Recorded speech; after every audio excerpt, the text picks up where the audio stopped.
This just in. Today, parents identified the bodies of their babies, bloodied backpacks and lunch sacks. It happened around snack time for no reason, no rhyme, no melody, so they banded together under tiny desks with nothing to sing about, only prayed that it would end soon, that goons and goblins didn't exist, that Grinches really grew hearts around innocence, that monsters didn't need their screams for energy. They prayed for nights with shining badges, or just to be home, for bedtime stories, not big bad wolves blowing down houses and eating up grandmothers with grief, leaving its stench in her sheets. What big hope she had.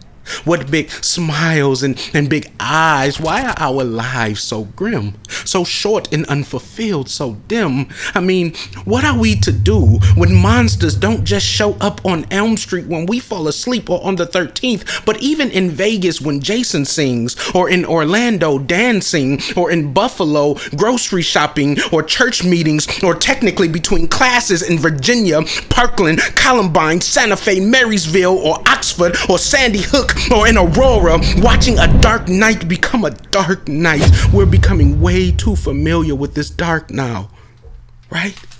I mean, what evil smirks and waves when it no longer bothers to lurk in caves, but brazenly braves the light of innocent days and stays for a while?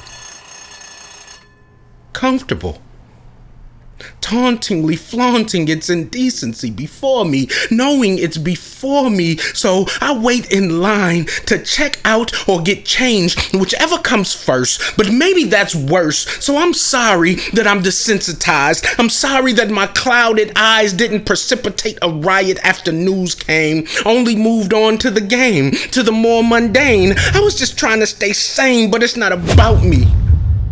How could it be when stranger things have been realized, and the monster under the bed has taken their will, and they saw its face and its fangs?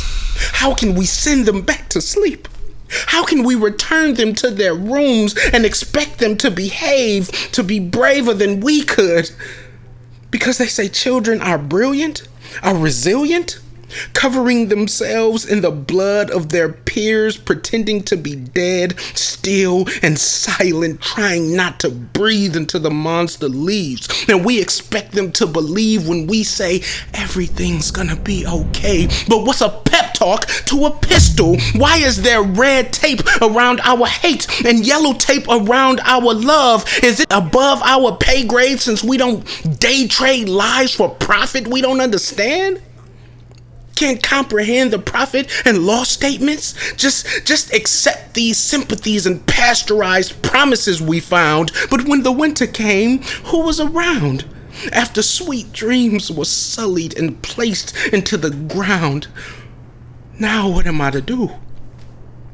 Now that this sky has darkened on you, I wish that I could sing it back to blue, or at least adjust the hue bright enough to cut through foggy memories and let in the sun. I wish that I could raise the sun. I wish you could have raised your son. I wish you could dance with your daughters. I hope you took lots of videos. I hope you recorded their giggles. I hope you remember them silly and happy and hungry and innocent and beautiful. I hope you remember their dreams, no matter how unrealistic they may have seemed. And I pray you don't harbor resentment, but instead keep that good ship lollipop docked and stocked with all the sweet precious things that sweet memories mean, until at least you can again find your means to dream. Their injured classmate. Unfortunately, she didn't make it.